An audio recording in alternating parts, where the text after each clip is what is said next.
The top performers are proudly sponsored by Warrington Wolves Supporters Trust Squad Builder. Here are your top performers from round number 24 of the Betfred Super League. The top try scorer with a hat-trick in Perpignan was Liam Marshall of the Wigan Warriors. The most try assists have come from Jake Connor of the Leeds Rhinos. He got 4. Whilst the top meter maker was Bailey Hodgson of the Lee Leopards, 246 metres. The most tackle busts came from Mark Percival of St Helens, he got 18. Whilst the most clean breaks came from Matty Russell of Wakefield Trinity and Liam Marshall of the Wigan Warriors, they both got 3. The most hard metres made down the middle came from Robin Mulhern of the Lee Leopards and Matty Staunton of Wakefield Trinity, 146 metres. Whilst the top tackler of the round was Dean Hadley of hullkr, he got 48. And finally, the best goal kicker of the round was Mason Lino, who converted 8 from his 9 attempts this week. Ladies and gentlemen, these are your top performers from round 24.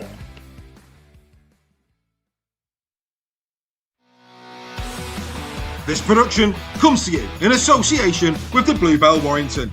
Situated in an 18th century building in the town centre and just a 5-minute walk from the HJ Stadium, the Bluebell is the perfect destination for pre- and post-game food and drink. The 2024 Warrington Pub of the Year is now the official home of Super League Raw on Warrington Wolves match days for both home and away supporters.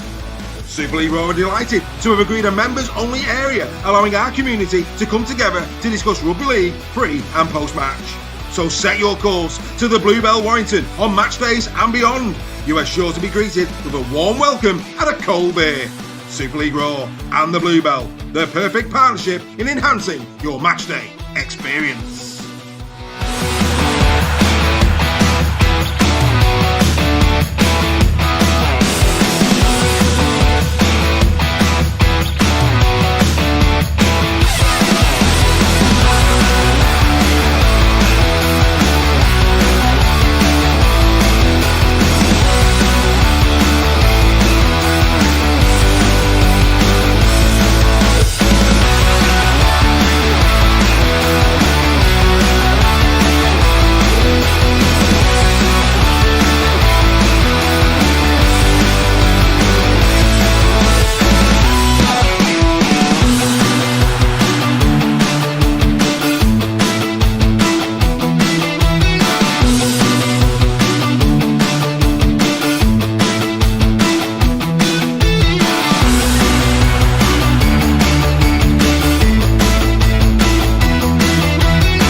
So good evening and welcome to a slightly earlier Super League Raw Weekly. Apologies for that, some of us have got to go work till 10 till 7 this evening, so there you go. But if you're coming in a little bit later, well, you're not watching this, so it doesn't really matter. Anyway, good evening to Steph, good evening to my good mate Reggie, and Joel hopefully will be joining us a little bit later in the show. But we've got a pat one for you, of course, so we'll get straight underway. But before we do that, boys, a bit of breaking news this evening.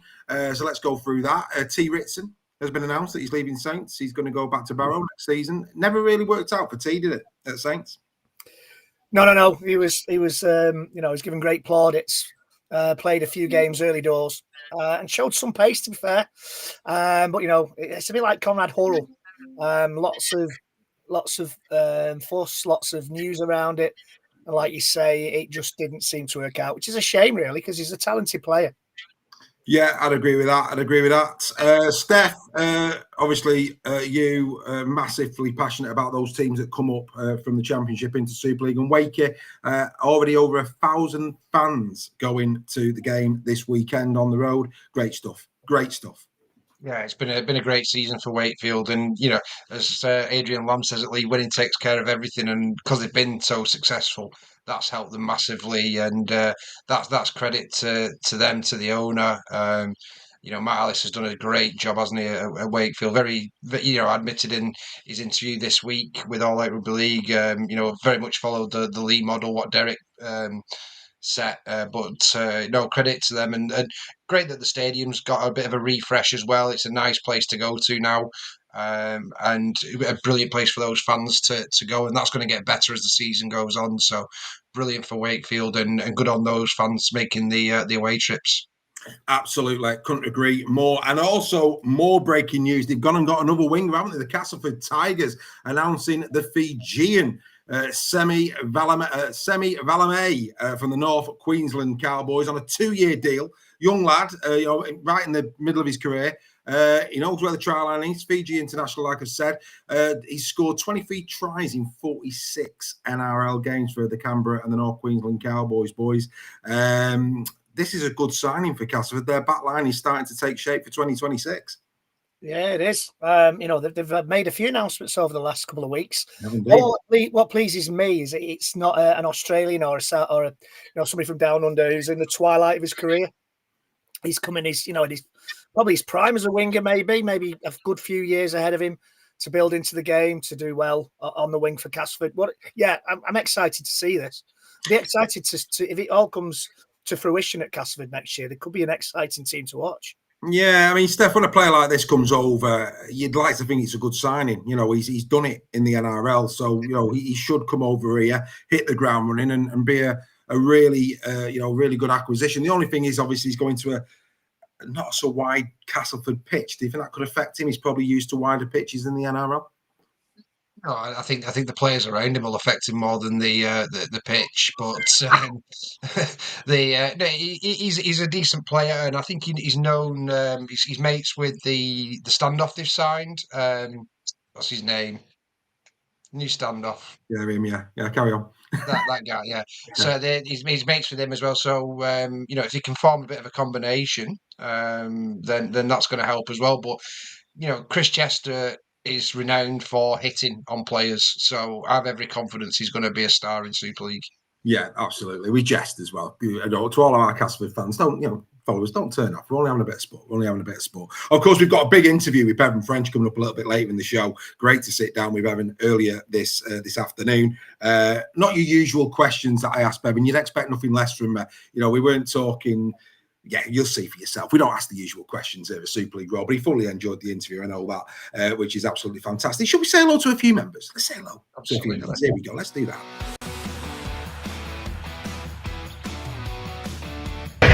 You can't beat a bit weekly. Things to do on a Tuesday night. Sit at home and watch Collie? Nah.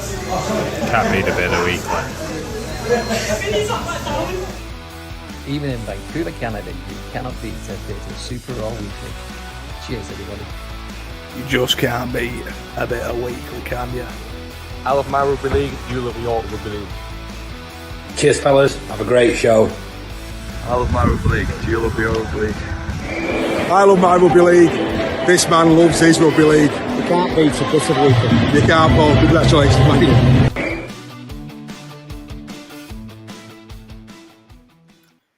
Well, if Paul says you can't beat a bit of weekly, boys, you can't beat a bit of weekly, can you? I've just get over it as well. Didn't realise they were members. We've got Bailey Hodgson and Frankie Alton as members as well now. Fantastic.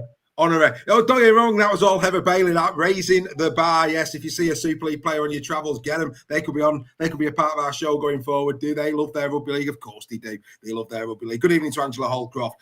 Carrie's in the chat. Mark's with us as always. Greg Roach, Gareth Bowes with us. Roll Stag, great to see you, my friend. John Beasley, hello. Anybody watching on Facebook, do us a favour, just a little thing. Can you go over to YouTube? It really helps us to grow the channel. Subscribe, ring the bell, you get notifications. It's all good stuff. If you could do that for us, outstanding. Really appreciate that if you could. Dawn Baker saying it's Christmas Day. Clearly, she's getting ready for a bit of Bevan French. Billy Ingram's with us as well. We will continue, of course, to give you your shout-outs. And already the super chats are starting. Here we go. Adam Reeves straight in the chat. Cheers to you all. Thanks for the content. Craig Forth. Oh, it must be payday for Craig. Have a great show, guys. Can't beat a bit of weekly. And if what's in store, why would you not want to be a member and to be a part of this fantastic community? Thanks very much indeed for that, Craig. Billy Ingram, he's gone in as well on Super Chats. Best podcast around. And Mark Hill, I must admit, disappointing that we got compared and contrasted to Coronation Street. I didn't think that was a contest, son. But anyway, by the by, awesome in the Bluebell on Friday night. Well worth it. And of course, what a Saturday we've got. If you're a Lafer out there, get to the Bluebell with your fellow Lafers and Warrington Wolves fans this coming Saturday. We're going to have a party, folks. It's going to be an outstanding atmosphere down at the Bluebell this Saturday. All of it kicks off from about 12:30 right up to kick-off. You don't want to miss that. Great to have great to get them on the screen, the members, isn't it? It's nice. Yeah, brilliant. It's a nice Brilliant idea. Yeah, instead of it just being pictures, let's get them on the screen. It's a nice thing. If you want your video, wishing us all the best, giving us a cheers, and whatever else you want to do that you think would be quite engaging, send us that video in and we will add it to the list next week. Action for Alfie. Alfie's with us. Outstanding. He starts high school tomorrow. Go on, young man. Go and smash it, son. Outstanding stuff. Alfie Sales in the house. Legend. Absolute legend. Good luck for tomorrow, Alfie. Indeed, from all the Super League Raw community. Good luck tomorrow, Alfie. Go smash it, matey. I think you will be a brilliant addition to any high school, sir. Right, gentlemen.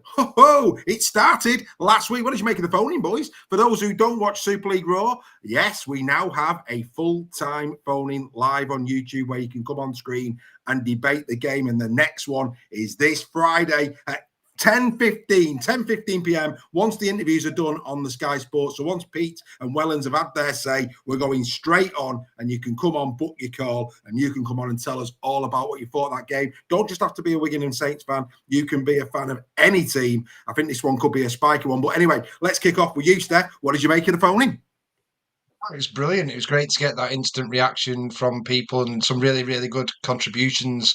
Lots of our members coming on. So I think, but the good thing is with this, it's open to everyone, isn't it? It's not just the members. Anyone can come on. So if you are watching this and you do want to get your opinions, I mean, what a game to have your opinions on. It's always going to be a fiery one, isn't it? Saints v Wigan. So no, it's been a really good addition, and hopefully it goes from strength to strength, and we get even more people coming on and having their say. I mean, Greg, we've always proud, right from the get-go. I mean, we started this journey, me and you, because we saw that we didn't think that rugby league was getting its fair due. We wanted to, celebrate the great game of rugby league. We're always looking to do things different. You can have, look at how many phone-ins there are on the sport we don't talk about. There's no phone-in on the great game of rugby league. And wouldn't it be wonderful if people got on board with this, because it would put pressure on mainstream media to go, hang on a minute, there's a market here for, to do rugby league right. It was fantastic. Yeah, I fully agree with you, Dave. I mean, I didn't get involved. I sat back and I listened, and it's great to hear sensible comments, good debate. They have really good points of view to put forward, the fans that took part, the members that took part. There was no, sometimes with fans of the other sport, they get a little bit silly and they say stupid things, maybe sometimes in the heat of the moment, which we're all guilty of every now and again. But there was a lot of measured comments, some really good points made, and I thoroughly enjoyed it. And yeah, we're setting the blueprint again, mate. It's really good to see. Yeah, I couldn't agree with you more. And, Rebecca Frey, wasn't that a lovely moment as well? Rebecca getting on. I mean, yeah, go and have a look on the phone-in with Rebecca. That was absolutely marvellous. She enjoyed the phone-in as well. And Nige Bennett, he attended his first ever Monday night social club. That's right. We have a social club here where everybody comes on screen together twice a week to discuss the great game of rugby league, which is absolutely marvellous. And Nigel was a part of that yesterday. Right, okay, big congratulations to Gary Wykenes and Craig Lilly. If you don't already know, chaps, where were you for the captain's run last week? You won the pairs of tickets for Kevin Sinfield at Wigan on the 16th of September. Many congratulations to you two. And for those who didn't win, yes, we have a discount code for you. If you want to go and see the great man Kevin Sinfield in Wigan on the 16th of September, when you get to the checkout page on that page, on the official page for that Sinfield Speaking Tour, if you put Sinfield25 in the promo code, you will get 25% off your ticket. That will be an absolutely great night. I hope you enjoy that. And back by popular demand on the 24th of September, Wednesday, the 24th of September, the quiz night returns to the Bluebell, the only rugby league quiz in the Northwest. Fantastic prizes, a brilliant night, great community. And there's 2 quizzes. So, if your partner's not into rugby league and they go, oh, I don't really want to go, that's rugby league, we do 2 concurrent quizzes. There's a rugby league quiz and there's a general knowledge quiz. So you can play whichever one you want and both get prizes. So there's no excuse for bringing him indoors or her indoors with you. If they don't like the rugby league, they will have a great night of entertainment. Right, last but not least, the Everton Stadium, it's sold out, but those tickets are still available. We're going to be giving away 2 tickets for the Ashes Game 2. If you want to be a part of that, do the QR code. 10 entries for £10. Of course, the members are automatically enrolled in that giveaway as part of their membership. They can increase their chances if they want to purchase more. All proceeds from that will, of course, be invested back into grassroots rugby league in 2026. Right, should we kick off the show, boys? Let's go. I'm running out of batteries here. I need to slow down. There's a long show ahead. Right. We said we weren't going to go there, but it is the gift that keeps giving. We've got to go there. It's the Warrington Wolves. And, the big kickoff tonight is that Stuart Middleton has come out and he's done it. He said that he was going to have a conversation with key figures in Warrington Wolves coaching staff and playing group. He's done that. This was his quote. For those on the podcast, I will read it verbatim. This season has not met the standards we expect. Over the past few days, I've sat down with players, coaches and staff across the club. The message was clear and it was united. This is not good enough and things must change. Our supporters work hard all week and spend their hard-earned money to follow this club. We understand the sacrifices you make, and it is our responsibility to repay that faith with committed, honest performances. Sam Burgess has the full backing of the playing group. He will lead Warrington Wolves into 2026 as head coach. He's ambitious, driven and determined to put things right. We remain committed to our vision of building a team founded on homegrown talent, and with our academy finishing the regular season unbeaten, the future looks bright. Recruitment is key and must be better, but let me be clear, there will be no passengers. 2 new players have already been announced with further updates to follow as change is implemented. We cannot overlook the impact injuries to key players have had on our season and the disruption this causes to our combinations. However, while this is a factor, it is no excuse. You, the fans, deserve better. This club does not exist without you. Now it's down to us to earn your support back, not with words, but with performances that reflect what this town and community stand for. Greg, what do you make of that? Well, he's right about one thing. They've got to earn a lot of fan support back. Yeah, a lot of fans' trust back. There were a lot of angry people at the game on Friday night. We were there. There was a lot of disillusioned people, fans there. I've seen a lot of comments. I've been keeping up with social media this week. So many comments saying season tickets aren't being renewed next season. Let's hit the club where it hurts in the pocket. For me, it doesn't really surprise me. I didn't really expect anything to happen to Sam Burgess. He's contracted for another 12 months at least. I didn't expect them to show him the door anytime soon. Interesting about the comments about passengers, given the news that may be thrown out about some of the contracts that have been offered to certain players already for next season. That's an interesting one. Quite who he means by that, I don't know. No knee-jerk reaction, which is quite possibly taking a step back is quite possibly the best thing at this moment in time. What is it to gain by a knee-jerk reaction at this point? We're out of the playoffs with 3 games left. Highly likely that unless things improve drastically, that we're not going to win those games. Yeah. So it's basically a holding statement. That's so. If you work in PR, if the club's in crisis, which Warrington are into a certain extent, given what the expectations of fans and the club is, they're in a little bit of a crisis at this moment in time. All that is for me is a holding statement to keep the fans happy, to see what happens over the next 3 games, over the close season, and then take a deep breath, and things might change early doors next season. So for me, I'm glad there's no knee-jerk reaction. I think they probably learned from the Darryl Powell, the way Darryl Powell was dealt with. But for me, it's nothing more than a holding statement to keep the fans happy and to keep the wolf, pardon the pun, from the door for a little while longer. Well, I disagree in terms of a holding statement. I think if you read between the lines, there's a lot in that. There is a lot in that in terms of what he said. Steph, I'll bring you in. Honest performances really screams out. I'd have been filthy had Burgess been sacked, because the one thing we all know about Sam Burgess is, in terms of commitment, in terms of being a winner, there's no doubt that Sam Burgess will not like what's going on. He will be filthy about it, and he will want to improve for himself. He knows his NRL career is on the line. He is going to be motivated to put this right. The fact that he said that, we want to repay with committed, honest performances, I think that is aimed squarely at the playing group. What were your thoughts? Yeah, and it's a bit of a nothing statement for me, as a neutral, as I read it. I don't know whether that's me looking for something more dramatic to happen in this situation.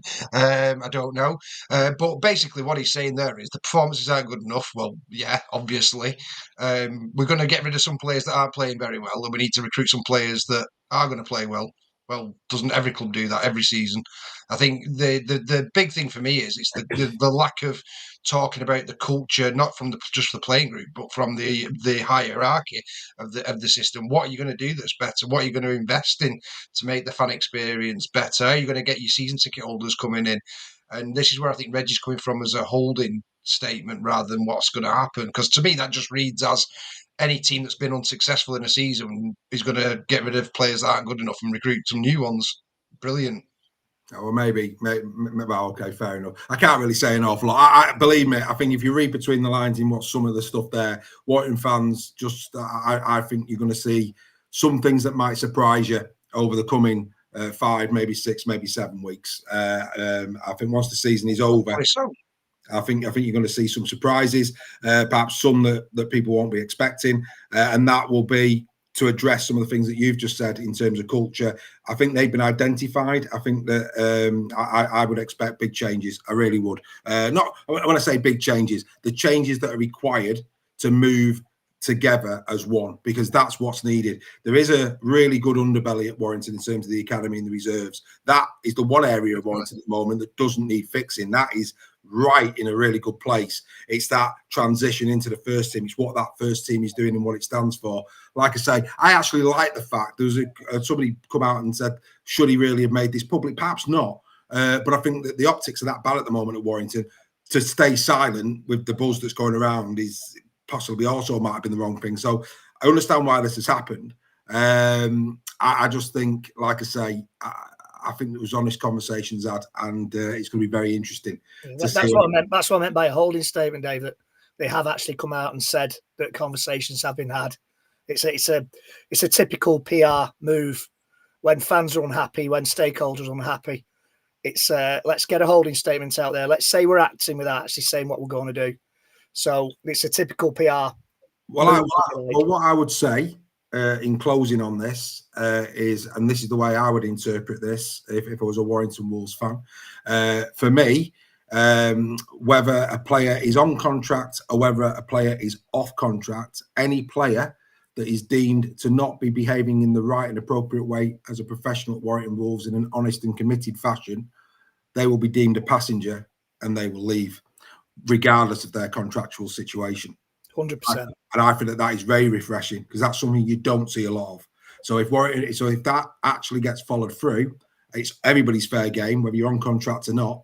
And if they're just going to say, right, line in the sand, you're either on good ship Warrington or you're not, and I'm not worried about losing a bit more money in the short term to get it right, I mean, that's a big positive for Warrington Wolves fans. Anyway, that is the last time we speak about the Warrington Wolves in 2025, but it would have been very amiss of us not to comment on that statement that has come out this evening. Right, let's get on to more positive things. The record breakers of Super League and Joshua Charnley going in for the weekend. He's now over 1,500 points in his career. Outstanding effort from Joshua. Sam Luckley made 100 appearances for himself in Super League. Of course, many of them coming for the Robins recently. Luke Yates, 200 in his career as well on that particular graphic. I've just noticed. Oh, yeah, it's there. It's just hiding. Let's move it there. Then we move on to the next one. Danny Walker, 150. And this is what I mean, such a shame. Not only the young lads making the debut, but some of the senior pros hitting some big milestones. And that's what was served up. Shocking. Anyway, not taking nothing away from Salford. Exceptional. It was delight for Paul Rowley at full time. And again, the spirit of Super League Raw. Yeah, I mean, people saw my live blogs at the Challenge Cup final, straight after the final whistle. They saw what I did with Paul at the end of the final whistle. Might have been filthy, but it's about respect. Our game is about respect. Ultimately, you can be upset about your team, but show the utmost respect. That's what we do here at Super League Raw. Zach Hardacre, 400 career appearances, as was Ryan Hall. Harry Newman, 150 as well. Ryan Hall, he's now one try behind Paul Newlove to go in joint 18th place of the all-time British try scorers. Liam Byrne, he got his appearance. Actually, I'm not putting him on the graphic. I do apologise to Liam. He got 150 appearances. And Liam Marshall needed one try going into the game. He actually got his hat-trick. He's now 152 and counting in his Super League career. Outstanding. Now, as much as we're not going to talk about Warrington Wolves on the field, it's time to do this.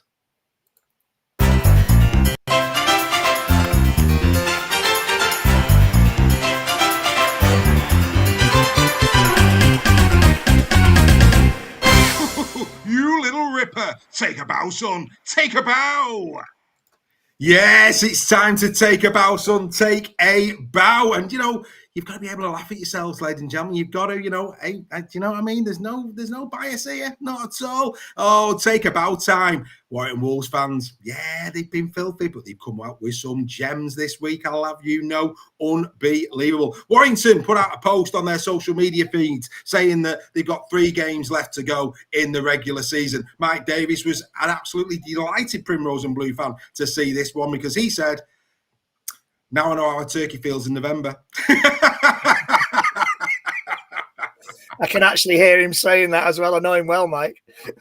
Absolute quality, my friend. Incredible. Great effort. Well played. Right on the very same post, the very, very same post. Rye Brannan, another Warrington Wolves fan, he met this post with equal joy. He said, Christ, I think a shift at Jurassic Park would be easier. Other deities are available. Indeed. But actually, look, guys, this actually, it's an early contender. We've only been doing this for a couple of weeks, but this could easily be a contender of all time. Maybe next year if we did a top 5 since we started doing this particular feature, this particular one might actually be in that top 5 next year because on Warrington, trying to get a good crowd for the final home game of the season against the Lee Leopards this weekend. Craig Taylor said he'd sooner get a prostate exam with a cactus.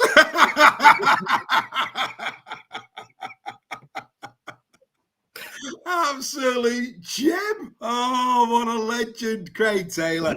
Get yourself to the Bluebell on Saturday before the league game. If you are going, I'd love to buy that man a pint of his favourite. That's a belter, that. That's comedy gold. Exceptional. Right, we move on. Let's get into the championship. We've been doing this the last few weeks. This brought to you in association with S&J Detailing.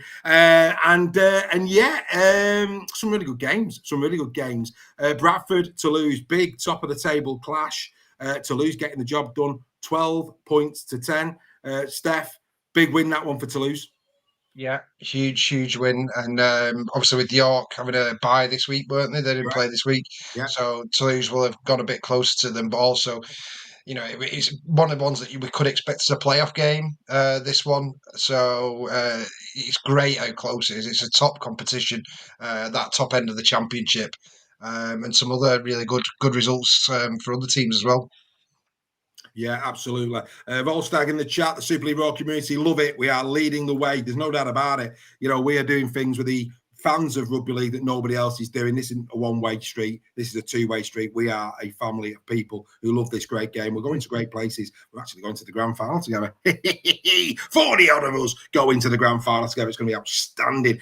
Greg, Oldham 13, Doncaster 12. Another tight win for Oldham. Josh Drinkwater Morgan Smith, remember him? Morgan Smith, accompanying him in the halves. Morgan's playing some great rugby league as well down there at Oldham at the moment. That's another big win for Oldham, really giving themselves every opportunity. And of course, great squad as well. They put together a really, really decent squad there. They're putting it together at the back end of the season. A tight one, but nevertheless, win by 1, win by 40, a win's still a win. So, good to see. I'm glad. I've got a soft spot for Oldham, the coldest place in the universe when you go and watch rugby league. So Widnes, a great win for Widnes as well, although Hunslet not doing so well. Widnes, Halifax, some big names of rugby league they're doing well in the championship. And of course, there could be places up for grabs in Super League next season, so that they're playing for the big prize. They are. Some massive wins. And Widnes as well. I mean, they were playing bottom of the table, Hunslet, but they got the job on 40 points to 12. Widnes giving themselves an outside chance as well. We'll take a look at the league table first, but I've got to go into the chat. Andy Bibby's with us. And he's been told from inside the club, I won't say who he said it, that 2025 was all about treading water at Warrington until players came off cap. It was always about 2026. Whoever that insider was didn't know anything they were talking about, mate. I'll just say that to you straight away.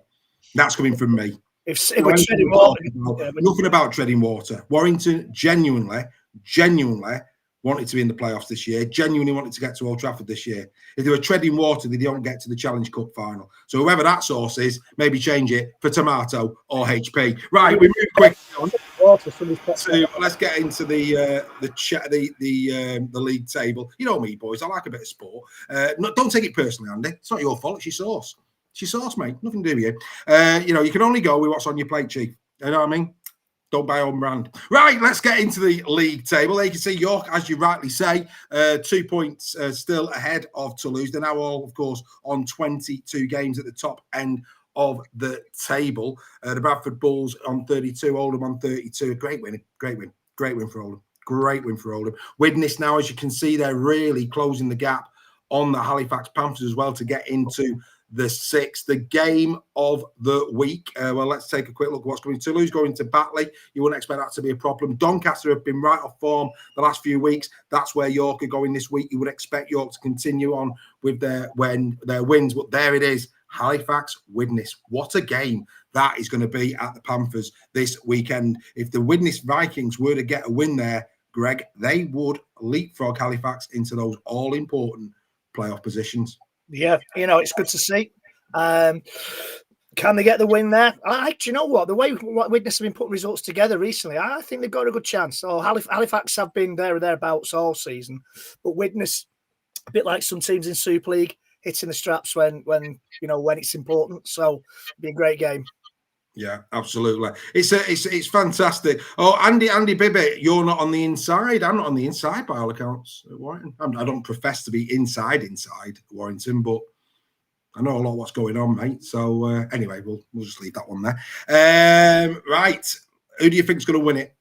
Obviously, massive congratulations to North Wales Crusaders. In Division 1, we've got to say that. Well done to North Wales Crusaders.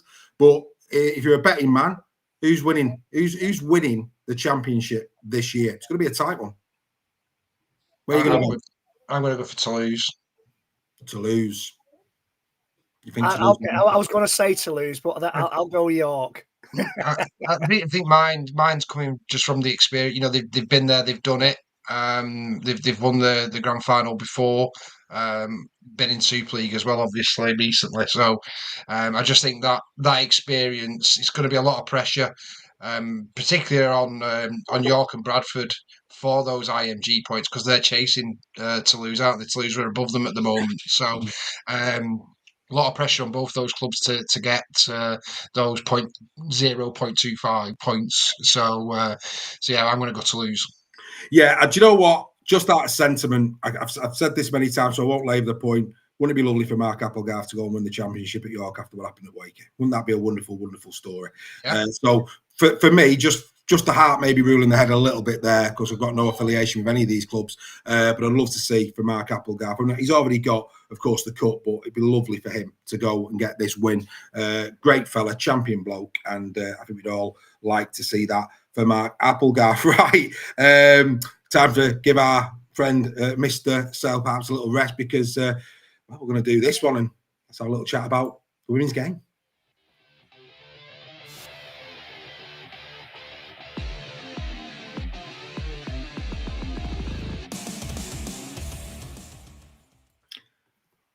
Over to you, Mr. Nixon. Right, where should we start? I wonder. I wonder where we should start. A really good performance by York in the first half, who were winning 8-0. But Saints came back this weekend to retain their spot at the top of the league. They won 18-8. But of course, the whole major talking point about this game is Sinead Peach and her comments to the referee, which earned her a red card. Yeah. Yeah. So we won't repeat on a family show. No. And if anybody's wondering, none of the presenters tonight have got any affiliation with each other or those in the comments. But carry on, Greg. Especially referees. Absolutely. But, let's say she questioned the referee's integrity after, I think he'd awarded kind of four penalties or 4 decisions on the bounce in the dying seconds of the game to Saints. Yeah. She questions integrity. He repeats it over the mic. Schoolboy error. Just no need to do that. I don't heat of the moment. No need to repeat what she's accused him of, and sends her off. Rightly so. Oh, 100%, yeah. Right on the hooter. The game was lost anyway, so it didn't really alter the kind of the outcome of the game. But they've apologised. Well, the club has come out with a statement commenting on her genuine regret at making the comments. Again, a holding statement, and we wait to see. I don't think any decision has been made yet, has it? But on that, we have seen precedents in terms of the men getting 6 games for similar type of things. The only problem is that in the women's game, there's not as many games as in the men's game. So if you actually give Sinead a 6-game ban, that takes up a lot of the season. It does. She could. So does it need to be? And this is where it's a bit of a problem this for the Rugby Football League, because for me, it's got to be reflective of the comp. Because I think for Sinead to miss that many games in a competition that hasn't got that many games, I think that would be incredibly harsh. In the men's game, there's enough games for that to have. What's your thoughts on that? Yeah, if it's a 6-game ban, she's not back till next season. Simple as that. Yeah. I think sensible is to pro-rata it to the number of games that women play versus the number of games that men play. Can you find a player that doesn't actually earn that much, or find the club? But the club will probably get a fine, I would have thought. I would have hoped so anyway. But you'd be surprised at how many times that question is asked in women's games. These, not so much from players, but those comments can be heard quite clearly when decisions are going against certain teams. So, anyway, it's not a one-off. Yeah, but what I want to say is this. I mean, in some respects, any publicity is good publicity for the women's game. I mean, this has gone viral, which is it the look the sport want? Perhaps not, but like I say, any publicity is good publicity in that respect. The only thing that for me is heartbreaking is, for example, going back to that Wigan St Helens game in Super League where it was a draw. It was a phenomenal game of rugby league. You got Leeds Giants there, 20 points apiece. A massive game, which you're going to talk about in a minute, that's coming up this weekend. If only more, again, it's that negative press goes further than positive press. But isn't it a shame that this is the thing that is spearheading interest in women's rugby league and not the great product that's on the field? It is, but there's a great saying that there's no such thing as bad publicity. Yeah. It's clicks. It's as Joel said last week. Teams always announce who's going to referee their games for clicks to drive traffic to their sites. Yeah. This is driving traffic to rugby league sites. The thing that concerns me is it's been seen as a bit of fun, and you can't question a referee's integrity like that. No, it's not been. If that was a male player saying that to a female referee's assistant or female referee, would it be treated so lightly by various people? It's been seen as, oh, quite funny. Guess what this York player said to the ref? I don't think questioning the ref's integrity in that way should be condoned from anyone, if I'm being perfectly honest. I might sound like you know, I might sound like I might be talking out about people might not agree with me, but I don't. That's the thing that worries me. That in some quarters it's seen as funny, and it shouldn't really be. Really, when you think a referee's integrity has been questioned, when you think about it, a referee's integrity has been questioned. And if you that's not funny, but game. Look, it's one of those, isn't it? You put your hand up and you just have a little chuckle. Everybody's going to have a little chuckle about that. But the thing was, look, let's get back to the serious nature. Emotions were high because it mattered. You know, York win that day. It is they who sit top of the Women's Super League. As a consequence, Saints, of course, leapfrogged the Wigan Warriors. And I put there in the game, because it's live before the men's game. Well done to Wigan for doing the double header. We've been crying for that for all season, really. And rightly so, it's a double header. Hopefully you get a decent crowd, you know, going in there. For a long time this season, Wigan Warriors, you know, that might have been your only chance of silverware. So it'd be nice to see you support them, as you were doing in the middle of the season when things were going Pete Tong. Just saying. But this could be, this is, I mean, Saints win this, it's the decider, isn't it? So Wigan have to win. Yeah. And, you know, Wigan have, Saints have come back strongly this season. Those results say for themselves. They weren't at their best early doors. But as all good teams do, they come through it towards the end of the season. Wigan Warriors have had an exceptional season. Correct. You cannot have a negative word to say about Wigan. If they fall just short of A, finishing top, B, getting to the grand final, and C, winning it, nobody can have any arguments that they have had an exceptional season.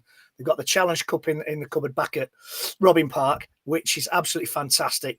And they deserve all the plaudits to get for the way the club has pulled the women's team through and supported it. I think Saints, I think Wigan have got a couple of players out as well. They absolutely demolished Barrow at the weekend, 92-0. But Barrow were in a similar situation to Warrington, where they had a lot of injuries and a lot of young girls playing. I think Saints now have got that most good teams have. They know how to win when it's really important. It's at home, and I'm really hoping with it being a double header, a lot of people turn up early and watch that game, because it promised to be an absolutely fantastic game. It's at Wigan, isn't it? It's at Saints. I thought it was I've got it down as the Totally Wicked. No, Wigan are playing at the Brick. Let me check. It's a double header. Could well be. Let me just check, mate. Let me just check. Well done to Sky for actually broadcasting it from two different arenas on the same night. Well done to them. Let me just check that. I'll check and I'll get back to you. Anyway, but yeah, it should be a great game, and you know, like I say, well worth tuning in for on Friday before the main course. That is Wigan, and don't forget the phone in at 10:15. You Saints fans, you Wigan fans, get onto our our YouTube channel, for that. Book your call. We want to hear from you at the end of that game. It should be absolutely marvellous to do a little bit of a phone in there. You probably are. I've actually wrote it that Saints are at home, so you probably are right. Actually, I'm probably just having a moment, quite frankly. I'll check it. It's at Saints. Yeah, it is. It's at Saints. Yeah. Oh, here he is. He's back. You know, obviously, it's people have asked that I bounce off Greg a little bit on that one. Don't know why, Greg, but they have. Which is there you go. Bouncing off you, Dave. You can bounce off me anytime, sir. Oh, that could get us a red card. But anyway, no, let's not go there. Let's keep it clean for the kids. Steph, before we move on from this segment, did you have a wry smile of Miss Peach's comments? I did. I had an even bigger one at York's statement, if I'm being honest with you. It was all about protecting the player, which I find ridiculous if the roles were reversed. And that was a male player saying that to a female ref. The social media reaction to it would have been far, far different. And that's the double standards we live in at the moment. It's not acceptable. It was disgraceful what she said to him, and she should get a big ban. Simple as that. She should get a big ban. But would you, like we were saying, though, should it be a pro rata because of the amount of games that they play? Do you think it'd be very harsh based on, the amount of games that they play in the Women's Super League? It's half a season if she gets 6. I think she deserves it. I think I am one that you do not. We have a reputation in rugby league of respecting our match officials, and that goes right down to grassroots level. We do not want to sneak into what the rainbows think, and people who do that to referees, regardless if they're female or male, deserve the full punishment thrown at them for me. Very well said, Mr. Sale. Of course, I've got to be on the fence in these things. I have to be impartial, as you know, or else we don't have a show. But there you go. Outstanding. Well done. Right, it's now time for this. Banging or hanging? This is what would Oliver say at Super League Raw. So I've been wondering about the playoff places and who will get the 6th spot. But sorry, Dave and Reggie, but in my opinion, I don't see why you're getting top 6 now. I think looking at the fixtures, I think Wakefield have a good chance at getting in top 6 as they play Cass, hullkr, who could have already won the league by then, so could they rest their main players, and Salford. And then Hull FC will face hullkr, who will be hunting for the League Leaders Shield, Warrington and Catalan, with Wakey 1 point ahead. What do you think, Super League Raw?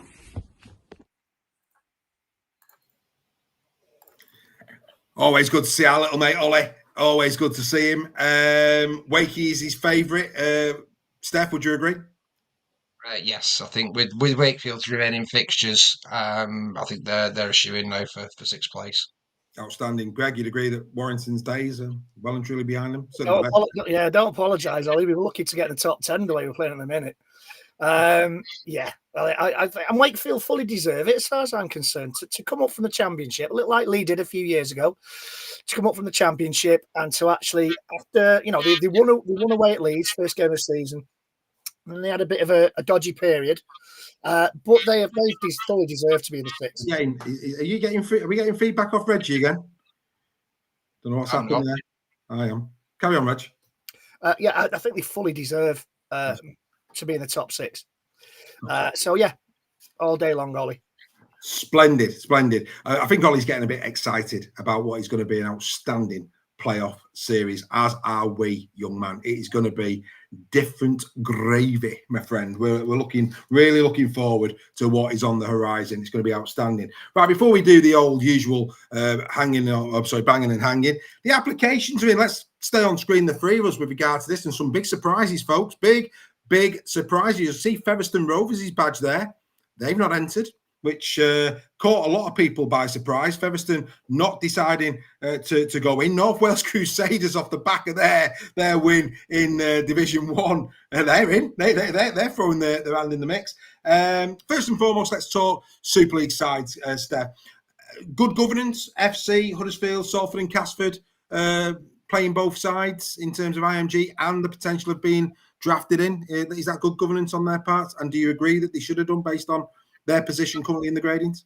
Yeah, I think the most important thing, what that tells me, is I think some of those sides are expecting to slip into the B grade again, or not make an A grade, which is surprising for some.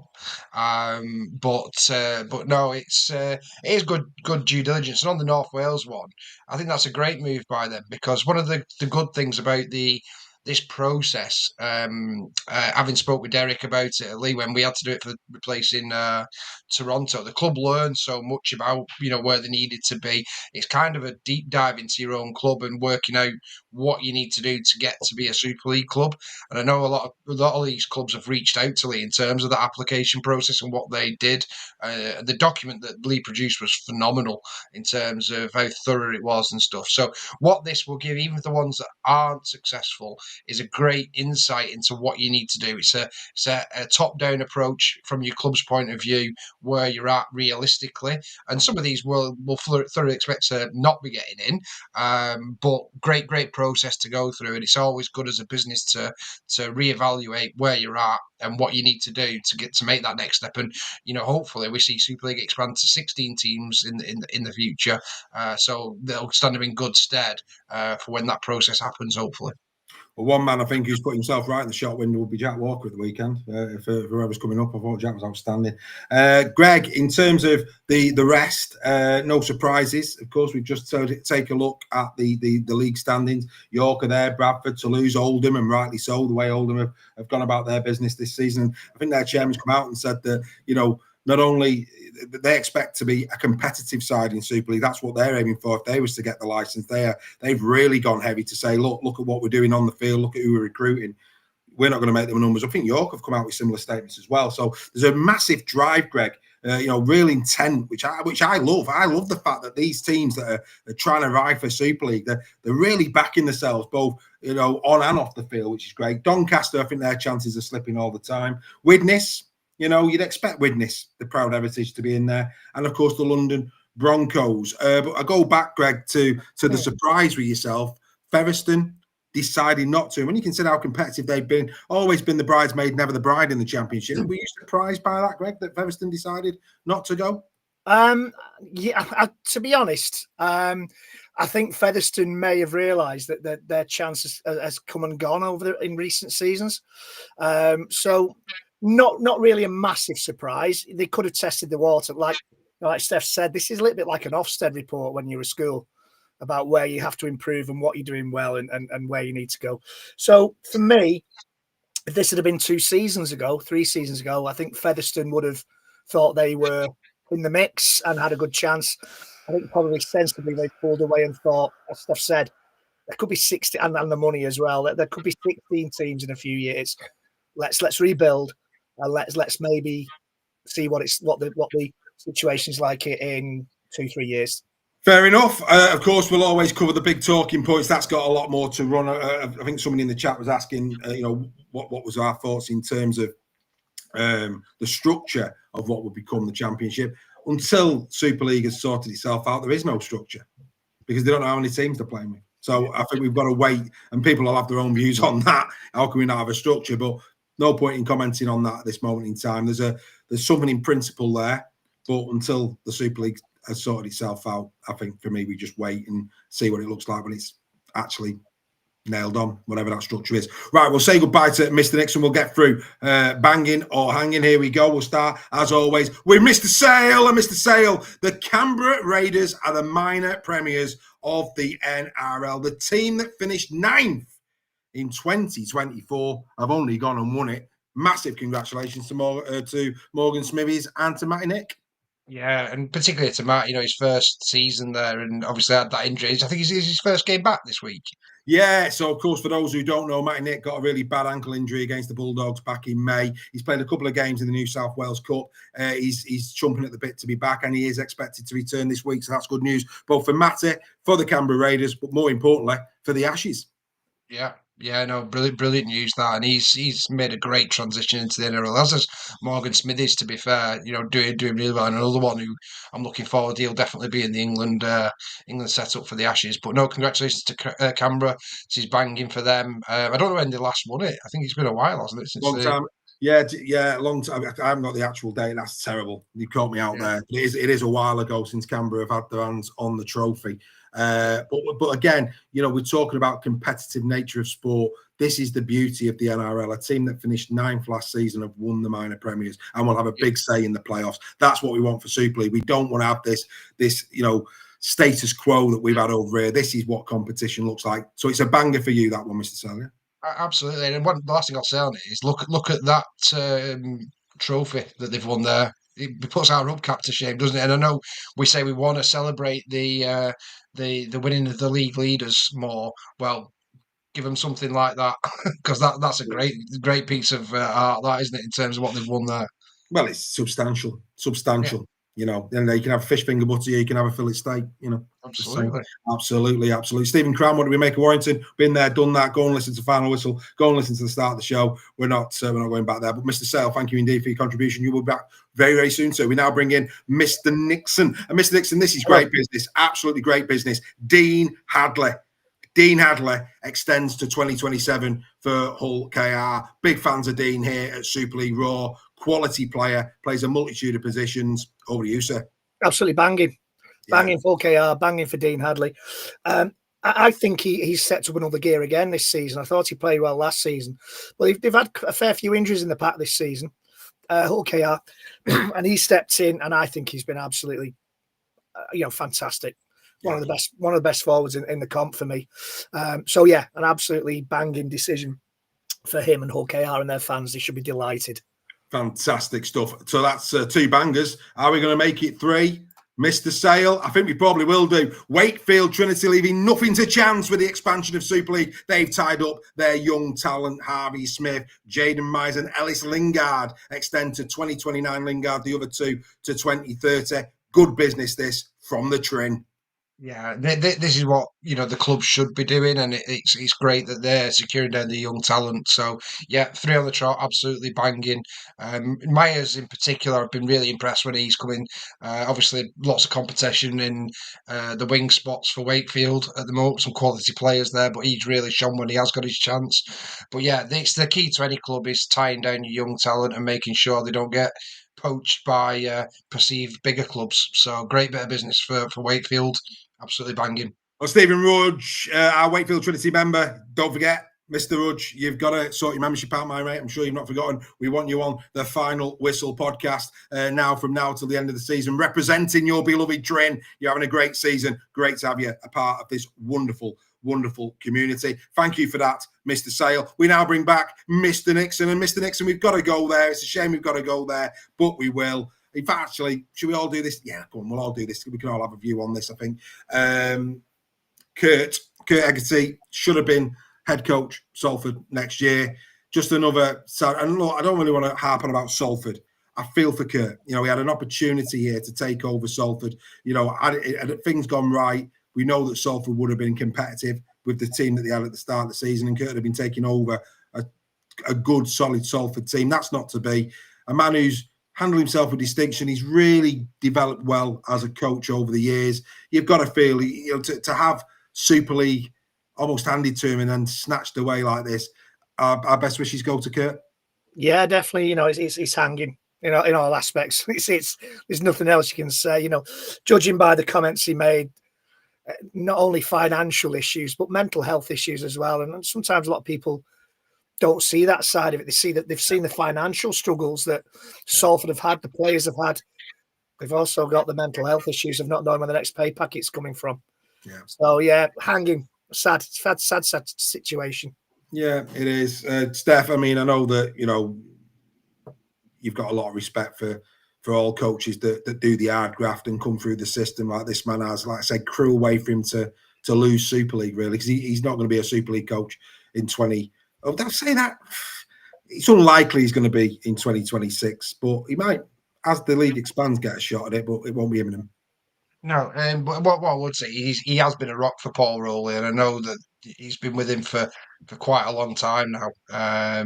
So even the media guys left Salford today, I think. So it's just it's just sad. It's just sad situations for everyone, isn't it? But hopefully, he's got some great experience under his belt now, and I'm sure if Paul does go as a head coach somewhere else, I'm sure Kurt will probably be the first person he rings to be his assistant. Yeah, we wish him nothing but the best of luck. No Joel tonight, so we'll do this very, very quickly. This is Joel Scholes with your Fantasy League update. Let's see who the movers and shakers are for this week. Well, it's the status quo, I can tell you. Alan Bagley still holding the top 2 positions. He's got a hand on his season ticket for next year, and he's also got a replica shirt, hand on a replica shirt. As for Stuart Scape, he's still there in 3rd with some merchandise. One Warrington Wolves fan that doesn't have to worry about putting his hand in his pocket potentially for next year. How happy is he? But there you go. That's another story, isn't it? Bless him. But no, and for those who are new to the show, yes, as part of the official Fantasy League, we have our own league with 3 prizes up for grabs. Those prizes for members only. And Alan Bagley, as you can see, he's played a blinder this season. He's now obviously matched both teams. So he's decided this is the team that's going to get me somewhere. They're clearly exactly the same team. He got 679 points last week for both sides. He thinks that team is good enough to keep him in positions 1 and 2. But you can see there at Stuart, he's not a million miles behind him, and with 3 rounds still to go, Stu has still got a big say, as Neil Ormston. You can tell who are Fantasy League purists and not in the Super League Raw community, boys. But very, very well done to them all. And of course, notable mentions to Liam Callan, who's 10th, David Moore, who sits in 8th, Stephen Broomfield, who sits in 7th. So a couple of different names there. Well done. Of course, that is coming to a close in just 3 rounds' time. We will find out who is going to take that one away. Right, we do a team of the week here at Super League Raw, and we do it in a particular style. Every week, yours truly gives you a nice way of learning who these players are with a little bit of flair. And this is how we did it this week. Team of the week is sponsored by The Good Estate Agent. With an average turnaround time of 3 weeks, if you want your house sold quickly, then contact Stefan today on 01942 356 577. Quote Super League Raw for 33% off. It's the Super League Raw Team of the Week for round number 24 with the Good Estate 2025. Here we go again. And somebody say the late great Mr. Freddie Mercury. Well, okay then, let's do it. That one was Jack. He's a miracle. Do. Yes, Jack Walker showed he has the class and quality to be a Super League fullback. He left every man, every woman, every child screaming Jack. At 2, he's having such a good time. He's having a ball. Matty Russell, he's a safe pair of hands. Just give him the ball. Darryl Powell, don't drop him now. And he doesn't want to stop at home either. At 3 is Hiku. Call Pete. They just can't handle him, Hiku. Call Pete. He helped put Saints in the bin and they liked it. A crazy little thing called Pete. Yes, Hiku's a dream team contender for sure. At 4 is Percival, pushing down on May, tackling hard on Dean and Bachelor. Yes, Mac is never under pressure as his rugby continues to put people on seats. At 5 is Wardle's best friend, Liam Marshall, scoring tries for Liam. He's like a lesser man wanting to ride their bicycle, and just like me, on 2 wheels, Liam will score tries wherever he likes. At 6, yes! Connor is a boy making a big noise, playing with the lead. Gonna be a man of steel someday. He's got mud on his face. FC were a big disgrace. He kicked their backsides all over the place, singing Jakey, Connor. At 7 is the man who wants all the assists, Lachlan Lamb. Listen, all you Leafers, come and gather round. Lockie's got him a game plan. Gonna shake the league to the ground.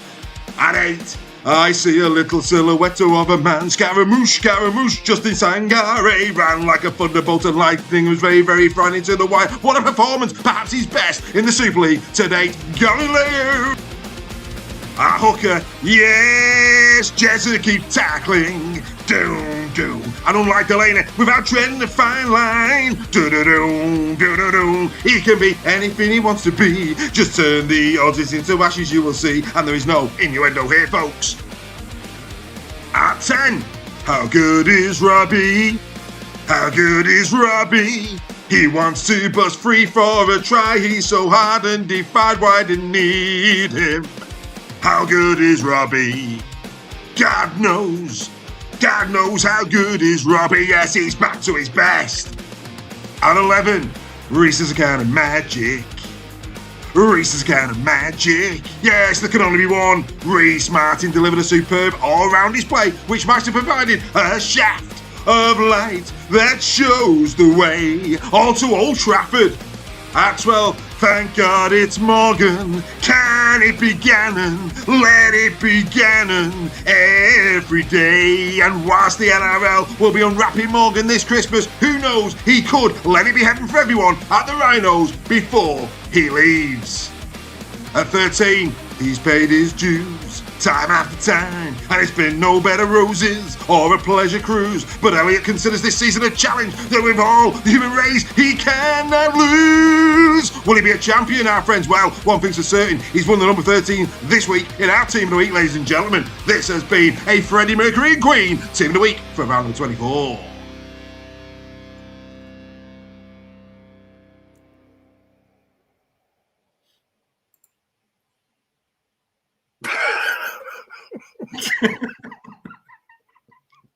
Just move on to the next bit. But in all serious, the team. I've got I don't know. I'm not going there. Some belters in there, has to be said. I did like the Justin Sangari one. It made me laugh out loud. Yeah, that was good. But anyway, on a serious note, about Greg pulls himself together, Steph. Team of the week. Good team, that. Great to see Matty Russell in there. Really good performance. Jack Walker as well, and Sangari from Salford. So get some different names in the team of the week, which is fantastic, and good to see those players showing a bit of form at the end of the season. Marshall getting his hat trick as well. Good to see him back. Connor and Lamb were both brilliant in the halves. Really, really good with their assists and both scoring tries as well, which is great. And I thought Minchella was fantastic for KR, led from the front as he always does. So yeah, and Lytton as well, who I thought cemented his team in the Ashes for me this week. Yeah, absolutely. And Greg, Percival again. I thought he was exceptional for Saints. There's certain players sometimes are on the losing team they don't deserve to be, and I think Percival again for me. Where would Saints be in that centre position? I mean, and when he's not there, it shows as well. He's been what a player he's been for St Helens, Percival. Such a shame. Don't want to put a negative there, but such a shame he struggled with injuries throughout his career because he certainly has been and still is one of the best centres in Super League by a country mile. He's got a good all-round game, Mark Percival. So yeah, great to see him in there. Matty Russell, written off by many. Great to see he can still do a job when he's called on. So great to see Matty Russell in there. And, a little bit unfair put the Salford players in there. They didn't come up against much opposition. Well, yeah. The guy could have made 100 metres on Friday night. Yeah. That's a joke, by the way, before anybody jumps on. Well, you're allowed to joke about your own team. Great to see them in there. Yeah, you're perfectly able to do that. Right, okay. Let's do this. I think there's a couple that's probably worth doing it for. So here we go. Ooh, pass me a cucumber sandwich.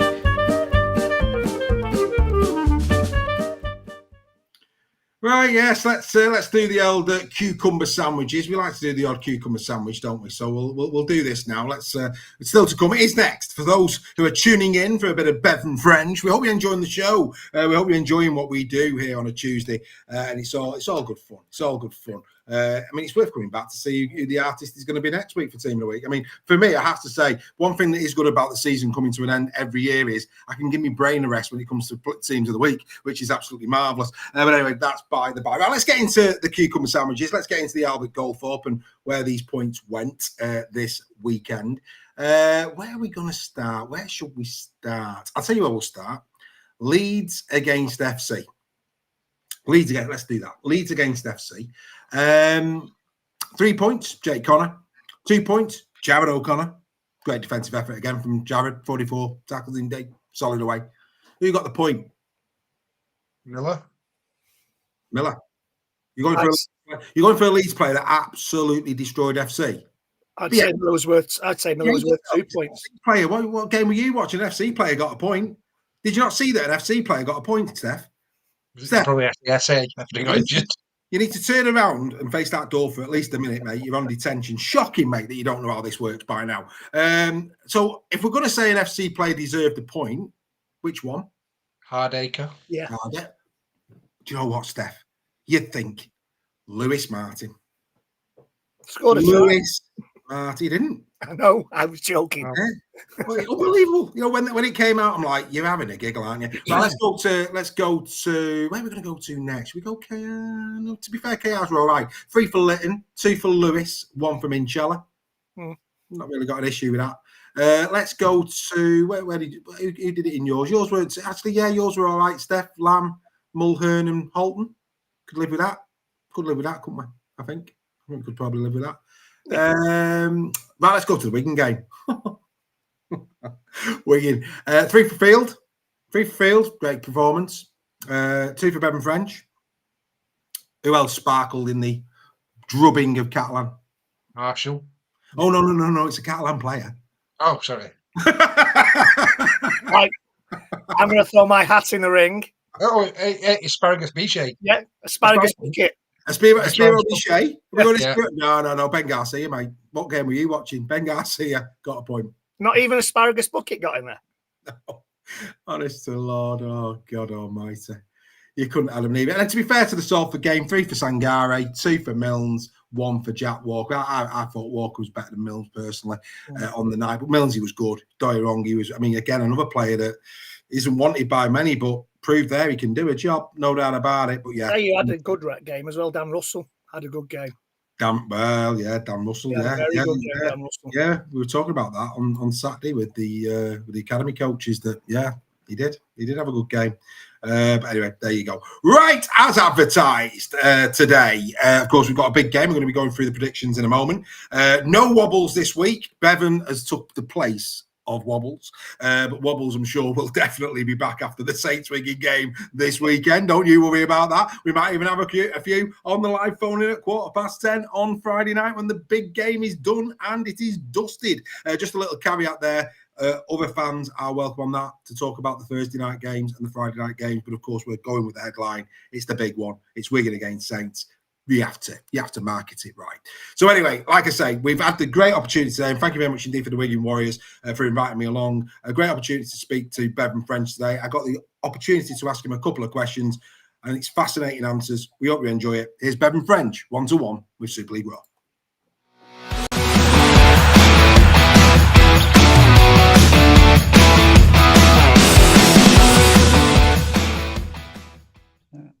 Thanks a lot. Hello, Bevan. Nice to meet you. You well? You too.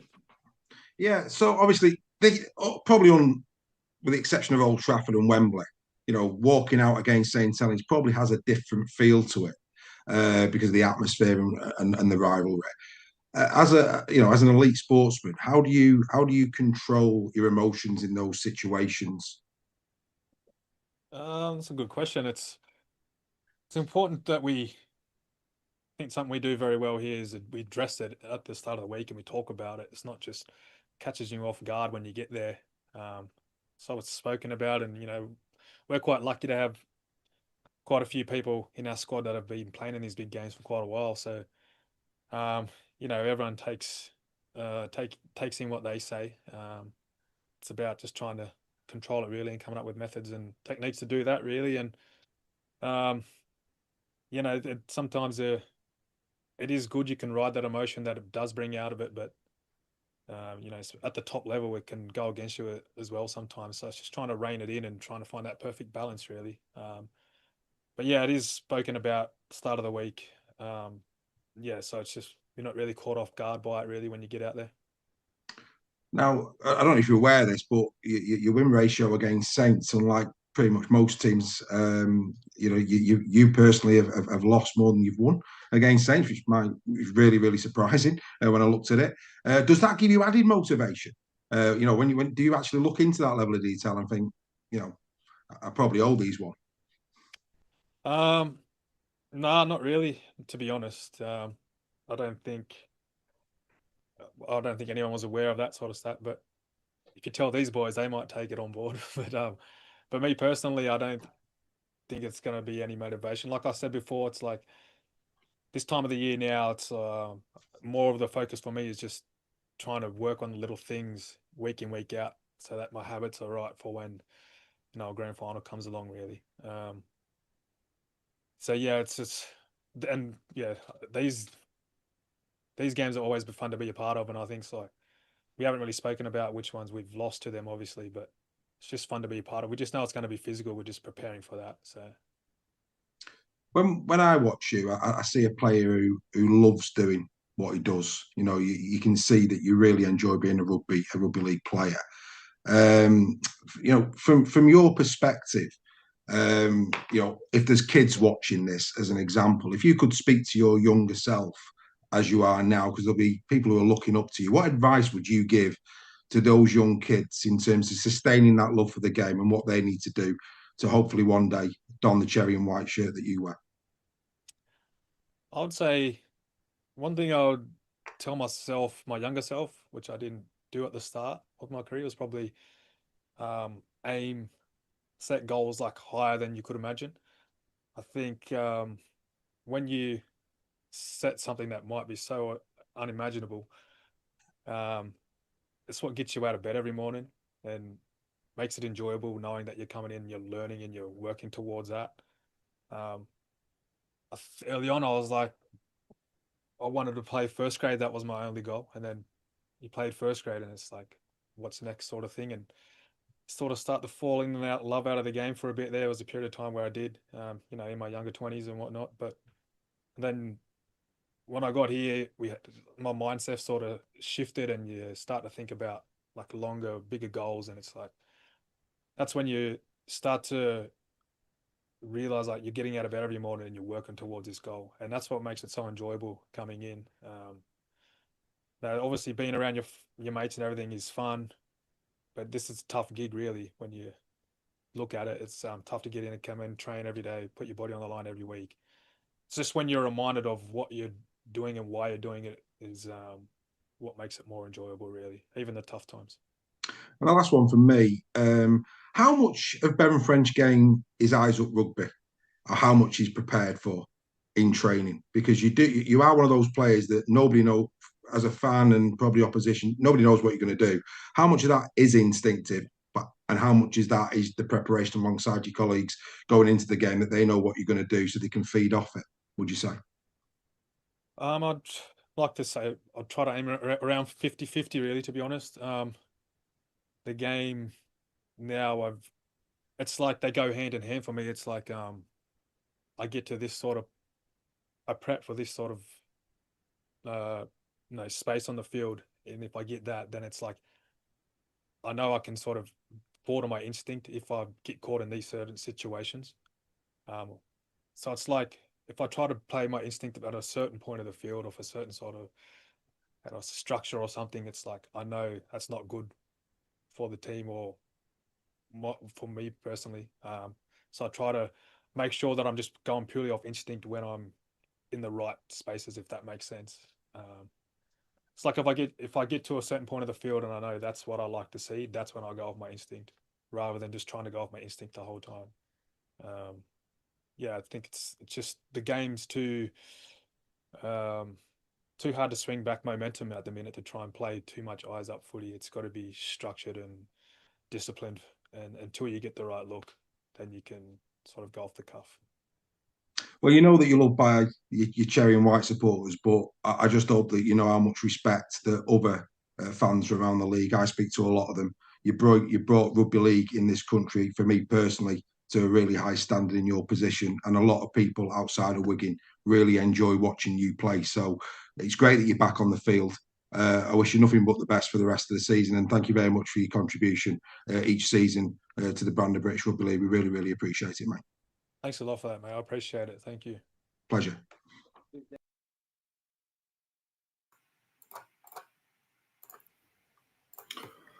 So there you go, boys. Super League Raw sitting down with Sir Bevan French of Wiganshire. Gregory, what do you think? Yeah, it's great. Humble. He seems very humble, very quiet spoken, as a lot of Aussie players are. There were points at that. I think it was the kick through for Field, was it, against Catalan, where I actually stood up and applauded. And for me to do that for Wigan, it takes a lot. It was just brilliant. When he talks about a lot of it isn't off the cuff, that was superb. It'd be great to know when you get to speak to him again, mate, that chemistry he's got with Field. That'd be great to kind of next time you'd speak to him to get that kind of how that works. Is it a natural thing, like York and Cole for United many years ago? Is it a natural thing? Do they work on it? But I thought that was a brilliant interview. Brilliant. It's great. It's great listening to. It's great listening to not the usual questions, and not to praise you too much, but it's great to hear that you're not asking the questions they expect to answer, and they have to think about what they're going to say, and that brings more out. That brings more out of him. I thought we learned a lot about him through that. Those few questions you asked there. Great stuff, mate. Great stuff. Cheers, mate. Yeah, I mean, obviously, really delighted for Wigan Warriors fans out there. Relationships between Wigan and Super League Raw are growing all the time. Had conversations today with head to departments down there who are going to open the door to Super League Raw. They love what we do. They love how we go about it. They love our passion. They are going to give us more access at Wigan Warriors. Hopefully other clubs will follow suit. We are having trouble getting into them all for whatever reason. But I think the fact we've managed to get Wigan, I think that's a great achievement, and one that we could probably ride on in terms of our credibility. Steph, I know that you're very passionate about this brand and the work that we do. This is a big moment to actually get a relationship with the Wigan Warriors and have the opportunity of speaking to players of that quality. Yeah, well, I've said it on numerous occasions on this show and off it. You know, Bevan French is the only superstar in British Rugby League, the only genuine superstar. Mikey Lewis, Jake Connor, players like that are coming close to him. You know, they're really up in their game. But Bevan is you know, he does things what no other player can do. It's as simple as that. And to get him to come on this show is a real coup for us. It's brilliant. And you know, I think what it does do as well is it shows other players you know, that it's not the same old questions. That we you know, we are thinking about what we're asking them, and they're enjoying it as well. And you can, you know, it's coming across in the interviews with the players and coaches and other people, how much they're enjoying coming on this program, and hopefully our members are enjoying it as well. Absolutely, absolutely, and some of that content as well will be members exclusive only. We won't be putting it all out as we grow and as we get more access to more clubs and to more players. We can't put it on weekly, and we're actually going to keep some of it back for our members, for their loyalty, for their respect, out respect for what they've given to us in helping us grow. So the bigger we get, the more benefits will come to the members. Only rightly so. We will make sure that they get that. But yeah, champion fella, love speaking to him. But as you say, very humble, very astute. I love the fact that when he was talking about, he gets into a position where it was almost like an art. I mean, do you know what? This might be getting really profound, but it was like an artist. You know, when he got to that stage in the interview, he's on about, you know, when I get into a position and I can see, that's when I can do. You know, I can now go and express myself. I mean, it was like an artist speaking. You know, that he's visualizing what he wants, where he wants to be, how he wants it to be.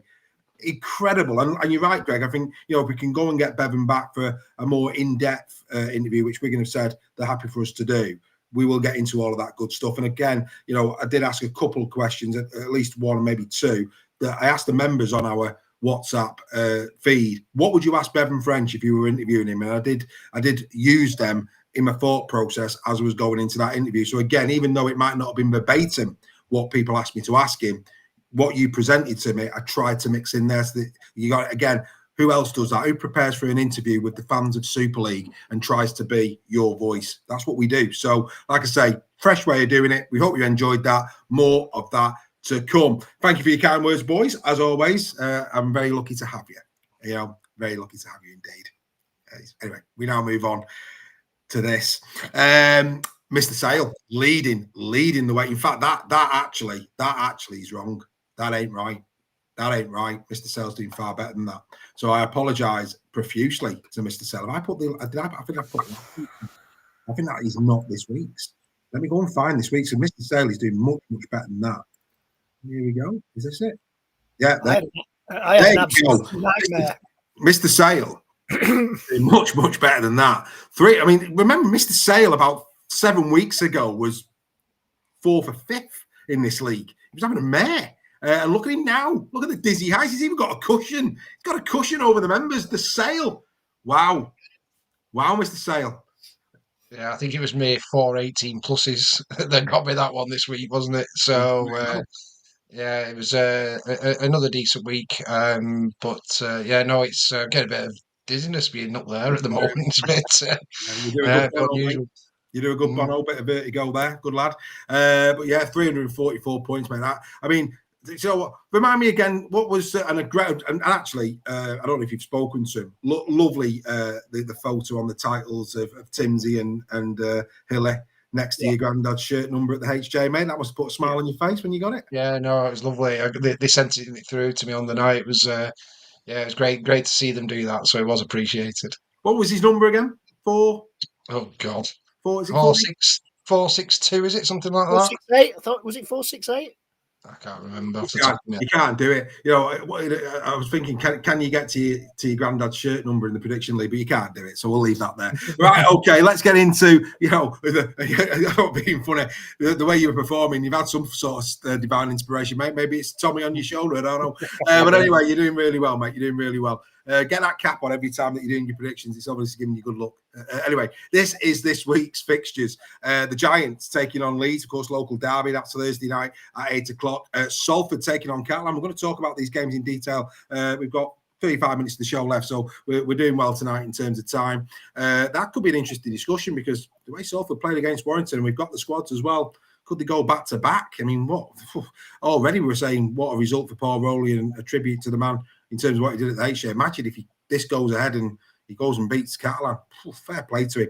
Then the biggie, we're going to be talking about this one, no doubt. Wigan taking on the Saints. Castleford up against Wakefield Trinity. Then it's Warrington against Lee. But if nothing else, the company will be great. And then finally, on Sunday, could it happen? Yes, mathematically it won't happen. Well, it could if Wigan lose, of course, the Saints. But will hullkr get their hands on the League Leaders Shield pretty much done and dusted against the old enemy? That'll be quite a game, won't it? Let's take a look at the Super League table. And there you can see it. If Wigan lose, KR win, that's it. It's over. It's all done and dusted. If they both win, of course, then mathematically it could still happen. Unlikely, though, when you see the score difference there. So a win this weekend, pretty much for me, should put the Shield to bed. Of course, if the Saints were to beat the Warriors, then it's getting very, very interesting indeed, because don't forget, Leeds Rhinos played Wigan last game of the season. And that could be, when you look again at the points difference, if Leeds win this week, which we're probably going to say in a moment we'd expect them to against Huddersfield, that points difference between Wigan and Leeds could be a lot less. So it's still game on right up until round 27. There's not much game on left, but these positions are still game on, certainly from second down to fifth, to even Lee. Let's not discount Lee, but like I said, the fact that we've got, I think you've got to play Saints as well. But I think Leeds are in a really good spot. It could be interesting. I just hope it goes down to that game, because, again, what a wonderful thing round 27 will be if it's a shootout between Wigan and Leeds for second. That would be a wonderful way to stroll into the playoffs, without doubt. Boys, it's tasty, isn't it? Greg, as the neutral, I'll come to you, and then I'm going to ask Mr. Sale, looking at the table, is he still fancying his chances? But Wakey, going all the way back to what would Oliver say, Wakey looking a good spot there now. A point ahead of Hull FC. When you look at the fact they've still got Salford to play, they're playing Castleford this weekend. You fancy Wakey now? Are you thinking the top six is the top six in some sort of order? I think I am, mate. Yeah, I think Hull FC have got KR. That's a difficult one this weekend. Yeah. If Wakey do win, that opens up a 3-point gap. Yeah. 2 games left. Yeah. Hull KR have got to hope that Wakefield lose both of theirs, they win both of theirs. I don't think, with all due respect to Hull FC, I don't think that's going to happen. Although they do play Warrington next week, so the door's still open to a certain degree. But yeah, I think this is the 6. And do you know what? In the same spirit, I said, really, Warrington's discussions on this programme have pretty much come to an end. If FC do fall this weekend to KR and they're out, I think I speak on behalf of all of us. FC this season have been a real surprise and a breath of fresh air. I don't think anybody saw what FC have contributed to Super League this year. And even though they might finish in a position that people might have said, yeah, they'll be bottom 6 somewhere, I think the way they've gone about the business and the shoots of progress that we've seen really does deserve to have our admiration. And Steph, you'd echo that, because you're a massive fan of who's on the 2 wings, the 2 wing spots for these players. And you're a big fan of what John Cartwright's done as well. Yeah, he's done a really good job, considering where they were. Just 3 wins, I think, was it, last season in total. So to go from that to 4 times that amount of wins is a great effort from any side. We never like to blame injuries, but a bit like in the Warrington thing, look at the key players they've lost as well. And I think if they'd have had those, if they'd had less injuries to key players, then they probably would have made the playoffs this year for me. And lots of players to go in there as well next season. They've already made some big signings for next year. So regardless if they make the playoffs or not, things are looking good for the west side of Hull. And we might revisit this at the end of the season, Greg, but when you look at 7th down the table, I'm going to say with the exception of Catalan, because I know Catalan's had a couple of injuries, but they have been, based on what they've been able to put out on the field most weeks, I think they have been well undercooked this year. But FC, Huddersfield and Warrington, they have had injuries, key injuries to their squads this year. And I'm thinking ahead here to 2026. As bad as it's been for Warrington, as bad as it's been for Huddersfield, and even though it's been an improvement for FC, we'd expect them to go again in 2026. The 2026 season if these teams get a fairer wind behind them next year, and they have been bad injuries. I mean, Warrington's ACLs have just been ridiculous, in one season. And I was speaking to their physio this week, and he said, I've never known anything like it in all the time I've been a head physio in sport, to have so many at the same time.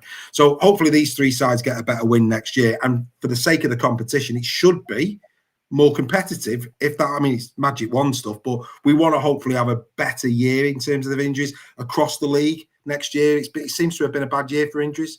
Yeah, I think everybody would echo that, Dave, that injuries have taken the toll. But, say with Saints last season, they had a lot of injuries and they managed to overcome them towards the end of the season.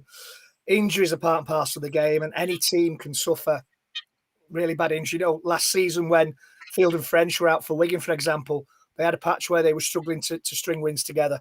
So, yeah, magic wand. We'd all love every team to have a clean bill of health. And it would be a very, very interesting competition if that were to be the case. And going back to Hull briefly, their home form, I know Steph hits on the injuries, if their home form would have been better, they would have been well up that table by now. Yeah. Well, Tom has said FC's finished where he expected them to finish. Deb Hasty there. I don't want to upset our Debs, but our Deb's saying so of Cass. And she was even shouting at me. She forgot to capitalise the S. We have had no backs for months. I agree with you, Debs. I agree. However, Debs, with the greatest respect to you and the Casford Tigers fans, and I've got a soft spot. I've said that many a time. Got great memories of Casford Tigers in that wonderful shirt under the floodlights at Wilderspool all those years ago. So I don't say this with any malice at all. You're exactly where I thought you'd be. Even without injuries, I think your pack was too light. And I think that for me, yes, you're right. You've had injuries. It's great to see the acquisitions are starting to come in. We wish Ryan Carr nothing but the best of luck next year. We want a competitive cast. We really, really do. But I always felt your squad this year was a little bit light in key areas, I have to say. Steph, we'll come back to you. It's fascinating. It's Wigan, it's Leeds, it's Saints, it's Leeds. Anything could happen. I think fixture lists dictate that. I think the one next week, not this week, next week, you against Saints. Oh, what a game. That is going to be a real feisty affair, cracking stuff. And then, of course, the Wigan Leeds game after. Do you still have faith that Lee could spring a surprise, or is third is what you're playing for now? Third, yeah, they're not going to get second. Yeah. But I think what would be interesting, what would be very interesting, is if Wigan lost to Saints this week, and then you were on about the Wigan Leeds game. Yeah. If Wigan lose both of those two, Lee could jump them, and Wigan could end up fourth. So with Lee in third, which would make things very, very interesting. Do I think that's going to happen? Probably not. I think we're going to get a win over one of those two. And I do expect Lee, I've said it a few times, to finish on 37. I still think they've got one loss in them. But this weekend, mate. We'll come to that in a minute. But Lee's record. When was the last time Lee won at Warrington in a competitive game? Oh, well, that's different in a competitive game. Yeah, but no, I'm classing this as a competitive game. It's a long time since Lee have gone to Warrington and beat Warrington in the league. But Warrington always seem to raise the game against Lee, so I don't think it's going to be a bigger score as people expect. Unbelievable, Greg. How far have Warrington dropped that Warrington raised their game to Lee and not the other way around? How far have Lee got? How far have Lee come and how far have Warrington dropped? Unbelievable.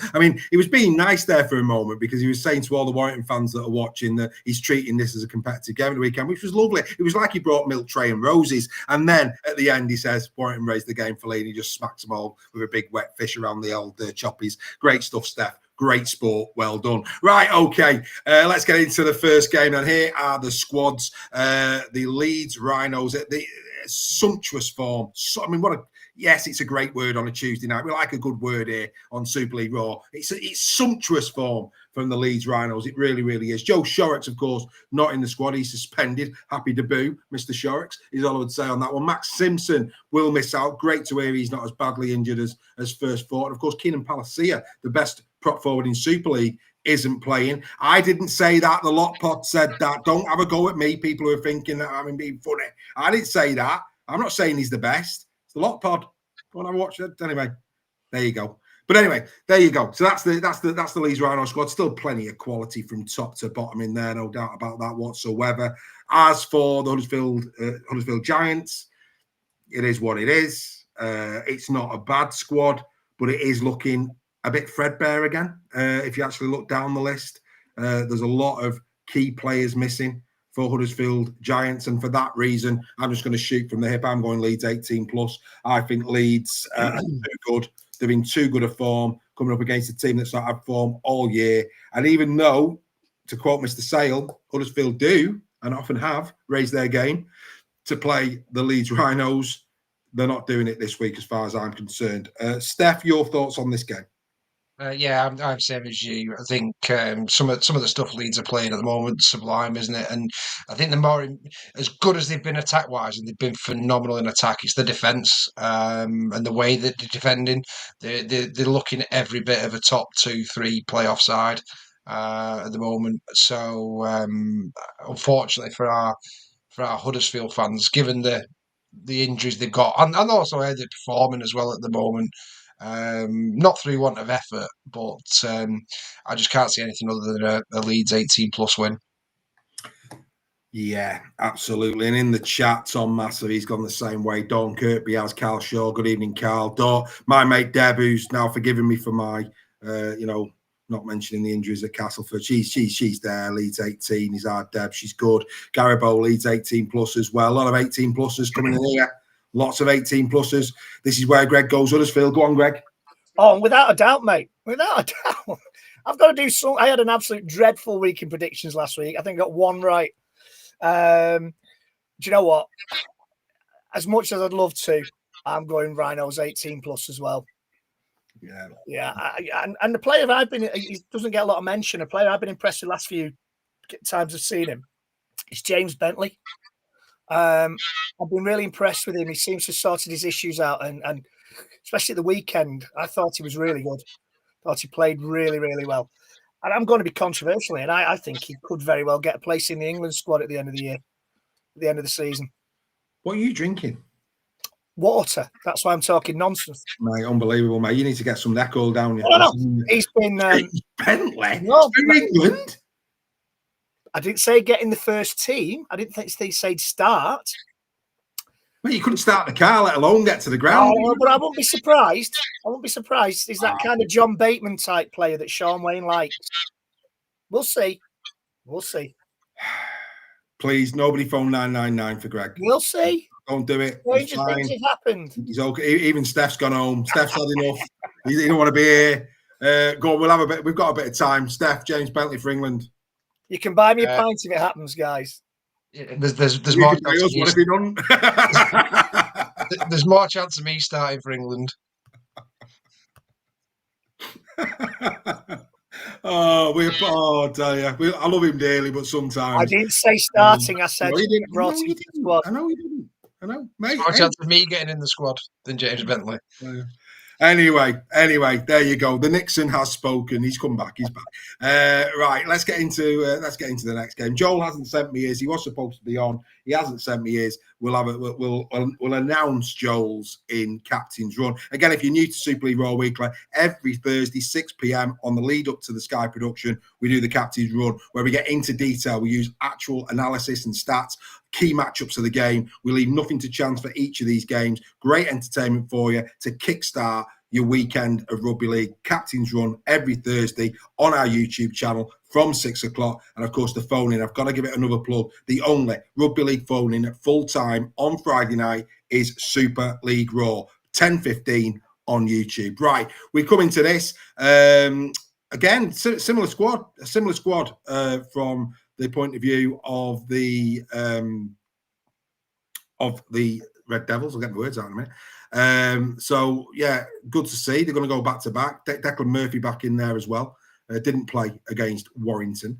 And of course, some key players still missing for the Catalan Drags. Of course, Tommy Mack, will he play again this season? Possibly not. A lot of these players, of course, have been announced that they're not going to be there next season. Bailey Sivonen linked with St. Helens, I think. I think was Sivonen also linked with Saints. I know Partington's definitely been linked with Saints. And of course, there is no Ollie Partington in the squad. That's a blow.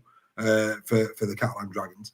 But yeah, I think I saw somewhere Siren has been to go to Saints as well. So it's how hard these players are going to play for the spot. I've been impressed with Denis Balmforth, I've got to say. I think Denis gone there and attributed himself really well for the Catalan Dragons. Yeah. Greg, I'm going to start with you this time, mate. Catalan Dragons go into Salford. Can Salford go back to back? Well, I'm going to deflect the pelters and get in the chat for that Bentley comment and say yes, he can.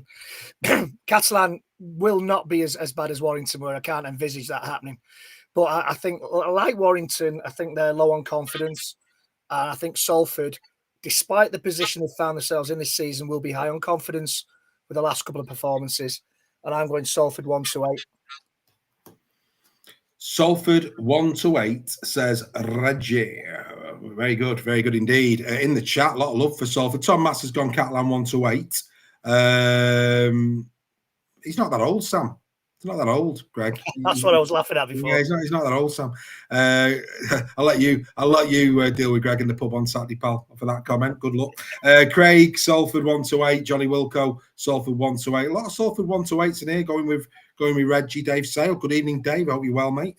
Hopefully, I don't know if you're coming or not on Saturday. It'd be good to see you. 1-8 to Salford. Sammy Holt 9-17. I'm agreeing with the Alter. I'm agreeing with him. I'm agreeing with Gary Whitekiness. I'm going there. I'm going Salford 9-17. Why wouldn't I?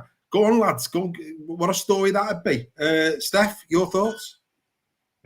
Well, I made the big mistake of backing Warrington 18+ against Salford, and that bit me big time. And I got a lot of grief off our good friend and friend of the show, Matty Timms. So I can't do that to him again. Catalan, I think, are on their summer holidays now. I think it's one of those, and I can't see how they're going to get motivated for this one. Whereas, if you look at what's happening at Salford, I think they're going to get a really good crowd for this one. I think it's been a long time since they had a home game, and I know they're doing bring friends for a quid. I think you can bring 2 friends for £1 each, so it should be a really healthy crowd, buoyed on by that fantastic victory against Warrington. I'm going to go Salford 9-17. Yeah, you're going with me. Yeah, the members have gone Salford 1-8. Rhinos 18+ is where the members have gone. So yeah, we wish Salford nothing but the best of luck. Right, we now go to the big one. Wigan against St Helens, of course, on Friday night. What a game this one is going to be. And I'm going to have to apologise. I'm going to put my hands up here because I was also in the Matt Pete press conference there and I forgot to record it. Schoolboy error. But I did ask Matt Pete, actually, a question that he quite enjoyed because he said, good question, is what he said when I asked him. I asked him, in these games, does he give himself the opportunity of watching them as a fan? Because the key matchups on the field, us as fans, should Felt and Marshall go toe to toe. We've been robbed of Ellis against Knowles. There's if Luke Thompson returns for this game, he'd be going up against Alex Walmsley. Another great little battle, the battle at nines. And his response was no, because he's too entrenched in the win. But it was an interesting question, and again going back to what Steph said, he really pondered it because he'd never been asked to view this game as a fan and the sheer spectacle and joy of it. And I think that's it. Whether you like Saints or whether you don't like Saints, Wigan as well, there's something special about sitting back and watching these two go at it. If nothing else, to just see them knock 10 tons out of each other. It's a great occasion, great atmosphere. It's a brilliant spectacle of rugby league. So I will ask you the same question that Matty Pete sat on the fence with. Steph, I'll begin with you. Yes, we want to hear your prediction for the game. But what battle of all the battles, potential battles on this field of play, are you most looking forward to between these two teams? Because Greg's old in Sam's eyes, I'm giving him a bit longer to think about it. I'll try not to fall asleep. Given the criticism that some fans have given Wellesby, I'm looking forward to Wellesby French. I think that should be a good matchup. I'm gutted Knowles isn't playing, given the form he's been in, and he's one of those players. We always want Wigan the Saints to be fiery, don't we? Not to the point of bring back the biff, although some people would like that. But that's what we want to see, isn't it? And I think him going up against Mago or someone like that would be great to see. But I think the key one for me is going to be the field and Wellesby. If Saints are going to get anywhere close to Wigan, they need Wellesby to be absolutely on fire in this game. Yeah, it's an interesting one. But losing Delaney and Knowles is massive for Saints when you're going up against this Wigan pack who are coming into form. Bevan French doing what Bevan French does now and coming back far better and quicker than I expected him to. With that in mind, I think it's going to get a bit ugly for Saints. I'm going to go Wigan 18 plus. Wow. I mean, and if that happened, for me, that would really burst the bubble of the Saints, because if they need to be, I get your point in terms of key personnel missing down the middle, but there's been times this year where you've had key personnel missing and you've been competitive, beating KR with some players missing. I know Mikey was missing before people start from KR, but you've had that. I think for KR, I think for St. Helens to really kick on, they can, from a morale confidence perspective. If you're right, that could finish Saints off. As bizarre as that sounds, it could hurt him. Could be good for you. Might not be. Might get a response.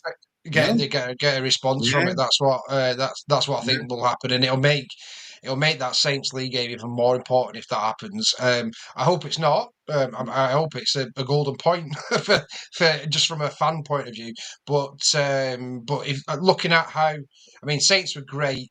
Then they were really good against KR. I think that will have taken a lot out of them. And just how good Bevan French. The scary thing is Marshall for me, and this is why I'm. If Wigan turn it on, they will put 18 plus on Saints. Here's one for you. We might get into this a bit more detail in the captain's run. Will they put Jack Welsby at 13? I'll just put that out there. Will they put Jack Welsby at 13, put Saylor back to fullback and bring Felt in? Is that what he's going to do and leave Dion Cross on the other side? When you look at the jigsaw puzzle, could Jack Welsby play 13? I'll just leave that in the ether. Have a think about that one. Greg, what battle are you looking forward to? And how do you see the game going? I'm looking forward to the battle of the hookers, because I think Steph stole my thunder a little bit in talking about the packs. I think the packs, as usual, this is one of these things I always say week in, week out. Like a lot of things, it's an age thing. I'm looking forward to the battle of the packs, but particularly, will it be Clark against Brad O'Neill? So I'm looking forward to that, because I think vital to this game is the way that the teams are moved around the pitch. And we've got some great halfbacks there, but vital to that is the ground that the hookers can make from the ruck. Now you've got Clark, who's a more dynamic hooker than O'Neill. O'Neill's your more kind of looks for positioning and looks to bring players in more than Clark does. Clark's more of an individual hooker. So I'm looking at I think that battle there, because of the injuries that Saints have especially. I'm looking at Clark and how he leads that Saints pack compared to how O'Neill brings the rest of the Wigan pack and backs into that game. So that's the key battle for me as far as I'm concerned. Where do I see it going? 18 plus Wigan. Copy me now. No. I tell Dave I'd already put that in my predictions. Wow. Wigan 18 plus, says Reggie. The members have gone Wigan 1-8. I'm going to go Wigan 9-17. I do see a Wigan win. And I would say middle range of that, probably 12 if it was going to be pushed to a number, a couple of tries. But wow, one thing's for sure. Rugby League, please be the winner. Please be the winner. This should be belting. Keith Lambert going Saints 1-8. You don't spell Saints that way, mate. Just saying. Craig Forfield against Saylor, French against well. So as always, Craig's making up his own rules. Which contest are you looking the most forward to? He picks two. Dawn Maker, Wigan 1-8. Gary Saints 1-8. Nige Bennett, Wigan. Saints. There you go. Phil Webster, Saints 1-8. Wonder why that is. Yeah, okay. Yeah, can I just say that Gary White-Kunis is saying that Leeming would be better suited to this game? That might be the case. Well, possibly, yeah, from the ruck, absolutely right. In the interest of time, we're going to do these ones pretty quick. We've got 10 minutes left. It's right, we had a bit of a chat about that one. More good stuff to come in terms of captain's run around that game. Castleford Tigers against the Wakefield Trinity. I'm going to say we're probably going to go Wakefield 9-17, 18 plus. Which way are you going, Steph? Let me go first because he says I'm copying him. Go on then. You go first, so you're not copying. 9-17 Wakefield. We'll win Wakey 9-17. Steph? Against Cass? Okay, Cass away, yeah.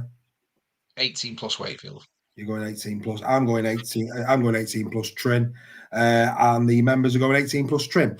Thanks for the time there. This game really, from a Warrington perspective, is again going back to the statement: commitment, attitude, effort, honesty. That's what's on the line for Warrington Wolves in this. I mean, imagine if you're Stuart Middleton and having done a statement and had this meeting, there's no response. Wow, is all I would say to that. So you would expect something, maybe not, but it doesn't really matter anyway. There's only one team that's got something riding on this, and it's Lee, in terms of trying to get as high up the table as they can between now and the end of the season. I'm going to go first. I'm going to go Lee. I'm going to go 9-17. It would have been 18 plus had it been at Lee, and it would have been 18 plus had that meeting not happened, and I thought maybe there will be some sort of reaction, he says, but it'll still be Lee 9-17 as far as I'm concerned. Greg? I think that if the headmaster has spoken and he's shouted at the naughty boys, and they'll go away and they'll sulk for a bit and they'll think very, very long and hard about the way they've behaved, and they'll lose by 18 plus. Outstanding. Well done. Lee 18 plus. Lee 18 plus. We're going there. In the chat, Rebecca Fraley 9-17. Nice Bennett Lee 18. Has anybody gone wire? Has anybody gone wire? No. Yes. Have they? Yes. There was one. Is it Deb? I'm not sure. No, I haven't seen. I saw a wire once to 8. Oh yeah, you have John Wilco. John Wilco. John, put the glass down, John. Put it down. He'll be thinking Bentley will get an England squad with language like that. No, he's not that daft. He's not that daft. He's not that. Mate, you've got more letters after your name than I'll ever had. Don't you worry about that, Chief. However, common sense isn't common. Anyway, let's go to Steph. What's your thoughts on your team, mate? Well, I think you're right in terms of there should be a bit of a response from Warrington, just from their own pride perspective of some of those players. Is Sneed going to play in this one? I would expect him to stay with Hayes. Yeah, Hayes needs the game time. Yeah, I'm going to go Lee 9-17. Yeah. If it had been at home, would you go 18 plus? No, I just Lee and Warrington tend to always be close games regardless, and I just think the reason I said what I said before is it's becoming a bit of a rivalry, Lee and Warrington, and I do think both sides up the game to play each other now, which is great from a local rivalry point of view. But I just think it's 9-17. But see what I did then, Greg? Both sides up the game. See what he did then? Trying to get back in favour. He wants a pint on Saturday. That's what he's doing. And he knows I'll get him on YouTube asking him silly questions. And he doesn't want any of that either. So he's like, actually, I need to think about how good I did. What I'm doing. He's a clever lad. You'll probably beat us. You're a clever lad. I don't care what anybody says. Step away from that beer, Steph. Yeah. Lee 18 plus says the members in the chat. Pretty much all Lee. Right, we've literally got, lads, 2 minutes. KR against FC, bags of problems in terms of injuries. We know that. I'm going to, shoot, KR 18 pluser for me. Members have gone 9-17 KR. I think KR are going to be like a Rolls Royce in this. They couldn't have planned it any better. And they will be well up. I mean, they will be so well up for not only winning it, but winning it with style. I think they'll really want to nail FC. And I think they will. I'm going to go 18 plus KR. Steph, your thoughts? Exactly the same. KR 18 plus. The injuries are going to cost because they lost Cartwright and Chamberlain. SASA, sorry, not Cartwright. Carr was the week before. SASA is not going to play. Chamberlain's not going to play. KR are going to.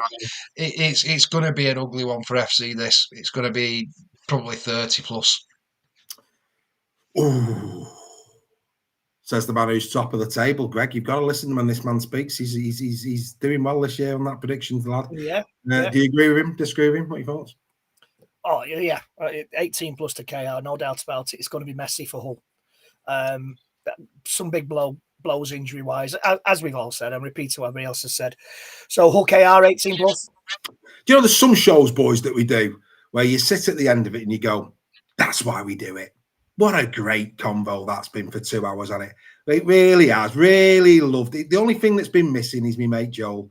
It's the only thing. Can I just say, Keith Lambert says, if he wants a pint, he'll be in the Lower Angel from noon on Saturday. Good luck to you. The Bluebell, Keith. Yeah, Keith, mate. The point is, we're all at the Bluebell, Chief. So come to the Bluebell. Lovely to see you, Keith. And we'll buy you a pint. But like I say, Greg's got a tab on. So anyway, but no, Jay, but you put your hand up.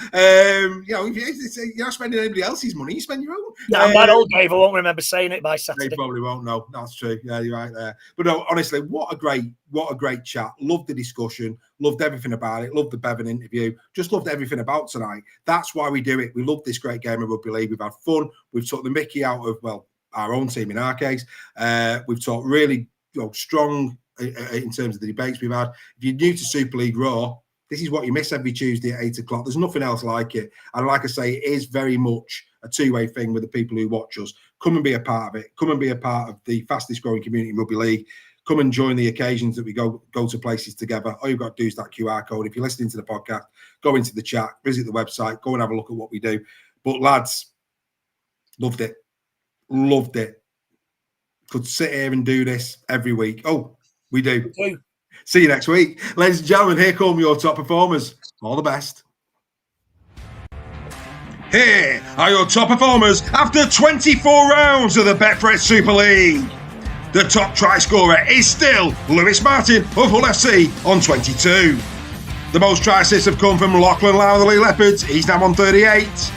Whilst the most misses made in Super League is Lachlan Miller of the Leeds Rhinos, 3,778. The most clean breaks have come from Joe Burgess of hullkr. He's on 28. Whilst the top tackler taking over from Oliver Partington, he's been there all year, 945 for Jared O'Connor. The top tackle buster is Lachlan Miller, 169 for the Rhinos. Whilst the most hard meters made down the middle is still Alex Wormsley of St Helens, 2,967. The most offloads is still Tane Milne of the Huddersfield Giants, he's on 46. And now joint in the most goals category is Artem Org of the Robins and Jake Connor of the Leeds Rhinos on 71. These are your top performers after 24 rounds.